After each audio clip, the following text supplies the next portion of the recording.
নামাজ পড়তে গেলে নামাজের সর্বপ্রথম নামাজের ভিতরে এবং বাহিরে 13টি ফরজ রয়েছে। নামাজের ভিতরে এবং বাহিরে মিলায়া 13টি ফরজ। যেই ফরজগুলা যদি কেউ ইচ্ছায় অথবা অনিচ্ছায় ছেড়ে দেয় তাহলে সঙ্গে সঙ্গে তার নামাজ নষ্ট হয়ে যাবে। যদি সে ইচ্ছা করে ছেড়ে দেয় তাহলেও নষ্ট হবে, যদি তার ভুলবশত ছুটে যায় তাহলেও নষ্ট হয়ে যাবে নামাজ। নামাজ ছেড়ে দিতে হবে, আবার নামাজ নতুন করে শুরু করতে হবে। এখন আপনি আমি যদি নামাজের ফরজগুলা না জানি তাহলে আপনি আমি নামাজ আমার হইল কি হইল না এটা আমি কেমনে বুঝবো? এজন্য নামাজের ফরজ জানতে হবে। আগে আমরা নামাজের এরকম ভাবে বাহিরে 7 ফরজ, নামাজের ভিতরে এবং বাহিরে মোট 13 ফরজ, তার মধ্যে নামাজের বাহিরে হলো 7টি ফরজ। আজকে নামাজের 7টি ফরজ সম্পর্কে সংক্ষিপ্ত আলোচনা করেই আমি আমার আলোচনা শেষ করব ইনশাআল্লাহ, আল্লাহ যদি তৌফিক দান করেন। আগে আসুন আমরা নামাজের যে 7টি ফরজ, নামাজের বাহিরে যে 7টি ফরজ, এই 7টি ফরজ আমরা কোথায় কোথায় পেলাম, কয়টা কোরআনে পেয়েছি আর কয়টা হাদিসে পেয়েছি, এই সম্পর্কে একটু সংক্ষিপ্ত আলোচনা শুনি। 1 নাম্বার, নামাজের বাহিরে যে 7টা ফরজ আছে, নামাজের বাহিরে 7টা ফরজের মধ্যে 1 নাম্বার ফরজ হলো পবিত্রতা, শরীর পাক।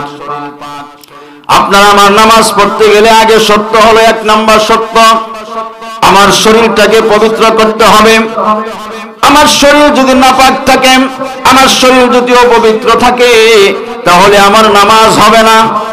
নাপাকিটা 2 ধরনের, একটা হলো বড় ধরনের নাপাকি, একটা হলো ছোট ধরনের নাপাকি। বড় ধরনের নাপাকি, যে নাপাকির থেকে গোসল ব্যতীত শরীর পবিত্রতা অর্জন করা যায় না।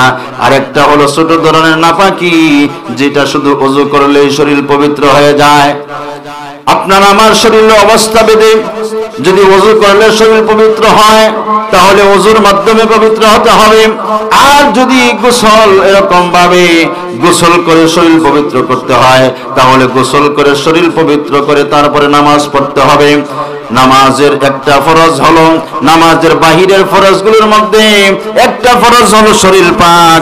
আল্লাহ রাব্বুল আলামিন বলেন, ওয়া ইন কুনতুম জুনুবান ফাত্তাহহারু, ওয়া ইন কুনতুম জুনুবান ফাত্তাহহারু।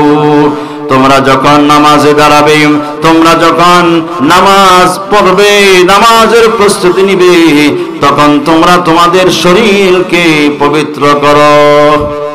তোমরা তোমাদের শরীরকে পবিত্র করো। তাহলে আল্লাহর নির্দেশ, নামাজ পড়তে গেলে আপনার আমার শরীরকে পবিত্র করতে হবে। এটা হলো 1 নাম্বার ফরজ।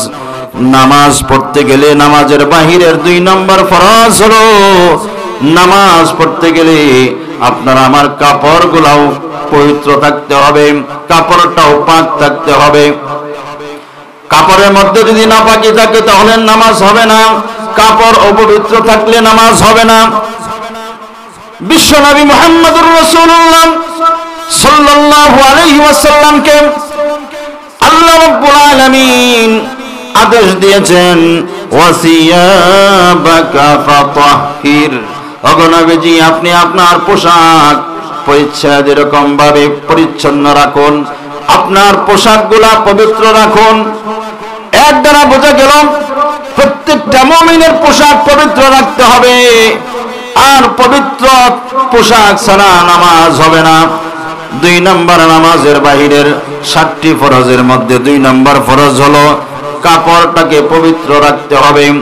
অপবিত্র কাপড় নিয়ে নামাজ পড়া যাবে না। নামাজের বাহিরের 7টি ফরজের মধ্যে 3 নাম্বার ফরজ হলো এরকম ভাবে যে স্থানটার মধ্যে নামাজ পড়ব, যে জায়গাটার মধ্যে নামাজ পড়ব, এই জায়গাটাও পবিত্র হতে হবে। অপবিত্র জায়গায় যদি আমি নামাজ পড়ি তাহলে নামাজ হবে না।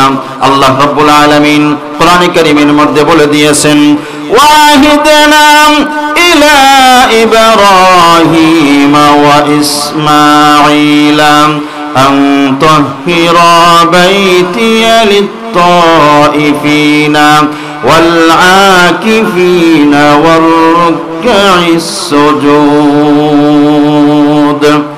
আল্লাহ বলেন ওয়াহিদনা ইলা ইব্রাহিম ওয়া ইসমাঈল, আমি ইব্রাহিম এবং ইসমাঈলকে আদেশ করলাম, আমি ইব্রাহিম এবং ইসমাঈলকে নির্দেশ দিলাম। ওয়াহিদনা ইলা ইব্রাহিম ওয়া ইসমাঈলা আন তাহিরা বাইতিয়া, আমি নির্দেশ দিলাম আন তাহিরা বাইতিয়া, তোমরা আমার ঘরকে পবিত্র করো, অর্থাৎ মসজিদকে পবিত্র করো। কাদের জন্য পবিত্র করবা? বাইতিয়া লিত-তাইফিনা ওয়াল আকিফিন, এক নম্বর যারা তওয়াফ করতে আসবে তাদের জন্য পবিত্র করবা। দুই নম্বর ওয়াল আকিফিন, যারা মসজিদে ইতিকাফ করে তাদের জন্য পবিত্র করবা। ওয়ার রুকঈস সুজুদ, তিন নম্বর যারা রুকু করে, চার নম্বর যারা সিজদা করে তাদের জন্য মসজিদ পবিত্র করবা। তাহলে রুকু সিজদা কোথায় করে, কেমনে করে? রুকু এবং সিজদা নামাজের মধ্যে করে।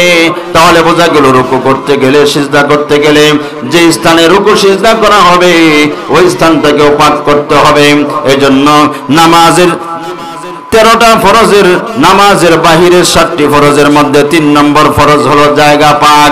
নিজের জায়গাটুকু নামাজ যতটুকু স্থানের মধ্যে পড়ব এই স্থানের জায়গাটুকুকে এরকম ভাবে পবিত্র করতে হবে। এইটা হলো 3 নম্বর ফরজ। 4 নম্বর ফরজ হলো সতর রাখা। সতর রাখতে হবে। একজন পুরুষের সতর হলো নাভির উপর থেকে নিয়ে হাঁটুর নিচ পর্যন্ত, এতটুকু জায়গা হলো একজন পুরুষের সতর। আর একজন মহিলার সতর হলো হাতের তালু, পায়ের তালু, এতটুকু হলো সতর। আর ঘরের ভিতরে থাকলে নিজের চেহারাটা এতটুকু খোলা রাখতে পারবে, আর বাকি সব কিছু নামাজের সময় ডেকে রাখতে হবে। এটা হলো সতর। সতর রাখতে হবে, সতর রাখা ফরজ। আল্লাহ রাব্বুল আলামিন কোরআনে কারীমের মধ্যে বলেন, ইয়া বানি আদম খুযু যিনাতাকুম ইনদা কুল্লি মসজিদ। ইয়া বানি আদম খুযু যিনাতাকুম ইনদা কুল্লি মসজিদ। আল্লাহ বলেন, হে বনি আদম, ইয়া বানি আদম, হে বনি আদম, খুযু যিনাতাকুম, তোমরা পোশাক পরিধান করো, তোমরা সুন্দর পোশাকগুলা পরিধান করো। ইনদা কুল্লি মসজিদ, যখন তোমরা মসজিদে যাও, অর্থাৎ যখন তোমরা নামাজ পড়তে যাও, তোমাদের পোশাকগুলো থেকে ভালো পোশাকটা তোমরা এরকম ভাবে পরিধান করো। আমরা ভালো পোশাকটা পরিধান কেন করব? আমরা দুনিয়াতে দেখি, আমরা যখন একজন নামি দামি ব্যক্তির কাছে যাই, সম্মানী ব্যক্তির কাছে সাক্ষাৎ করতে যাই, তখন আমাদের ভালো পোশাকটা পরিধান করে যাই। আর মসজিদে যখন যাই বা নামাজে যখন যাই, তখন দুনিয়ার যত তিতি ভরা, দুনিয়ার যত ময়লাওয়ালা, দুনিয়ার যত দাগওয়ালা কাপড় চোপড় আছে, এইগুলা পরিধান করে আমরা নামাজে দাঁড়াই। আর এরকম সম্মানী ব্যক্তিদের কাছে যখন আমরা যাই, তখন দামি দামি কাপড় চোপড় পরিধান করে যাই। এটা আল্লাহর সাথে এক ধরনের বেয়াদবি হয়। কারণ কি? দুনিয়ার যত দামি মানুষই হোক না কেন, দুনিয়ার যত সম্মানী মানুষটাই হোক না কেন, আল্লাহ রাব্বুল আলামিনের সম্মান দুনিয়ার সমস্ত মানুষের চেয়ে কোটি কোটি গুণ বেশি। সুতরাং দুনিয়ার একটা নেতার কাছে দেখা করতে গেলে যদি আমি ভালো পোশাক পরিধান করি, তাহলে আহকামুল হাকিমিন, যে আল্লাহ রাব্বুল আলামিন সমস্ত ক্ষমতার মালিক, সবচেয়ে শক্তিধর যে আল্লাহ রাব্বুল আলামিন, সেই রাব্বুল আলামিনের সাথে সাক্ষাৎ করতে যাব আমি পুরাতন কাপড় পরিধান করে কেন, নোংরা কাপড় পরিধান করে কেন, ময়লাযুক্ত কাপড় পরিধান করে কেন, অপবিত্র কাপড় পরিধান করে কেন? এই জন্য আল্লাহ রাব্বুল আলামিন সমস্ত বনি আদমকে ঘোষণা করে দিলেন, তোমরা যখন নামাজে যাবে তখন তোমাদের পোশাকগুলো থেকে উত্তম একটা পোশাক এরকম ভাবে পরিধান করে তারপরে যাবে। এজন্য সতর ঢাকা এটা ফরজ। এরপরে কিবলামুখী হওয়া। আল্লাহ রাব্বুল আলামিন বলেন, ফাওয়াল্লি ওয়াজহাকা শাতরাল মাসজিদিল হারাম। আল্লাহ রাব্বুল আলামিন বলেন, ও নবী, আপনি আপনার চেহারাকে মসজিদে হারামের দিকে ঘোরান, আপনি আপনার চেহারাকে কিবলামুখী করেন। এই জন্য নামাজ পড়তে গেলে কিবলামুখী হয়ে নামাজ পড়া ফরজ। 6 নম্বর নামাজের ফরজ হলো, নামাজের বাহিরে 7টি ফরজের মধ্যে 6 নম্বর ফরজ হলো সময় মতো নামাজ পড়া। আল্লাহ রাব্বুল আলামিন বলেন, ইন্নাস সালাতা কানাত আলাল মুমিনিনা কিতাবাম মাওকুতা। নিশ্চয়ই মুমিনদের জন্য নির্দিষ্ট সময়ে, নির্ধারিত সময়ে আমি নামাজ ফরজ করেছি। এজন্য সময় মতো নামাজ পড়া, নির্ধারিত সময়ে ফরজ নামাজ পড়া, এটা হলো ফরজ। এরপরে 7 নম্বরে হলো নিয়ত করা। নবীজি সাল্লাল্লাহু আলাইহি ওয়াসাল্লাম বলেন, ইন্নামাল আমালু বিন্নিয়াত, সমস্ত আমলের ফলাফল নিয়তের উপরে। আমার নিয়তটা যদি ভালো হয়, নিয়তটা যদি খালেস হয়, আমলটা কবুল হবে। আর নিয়তটা যদি খালেস না হয়, তাহলে আমল কবুল হবে না।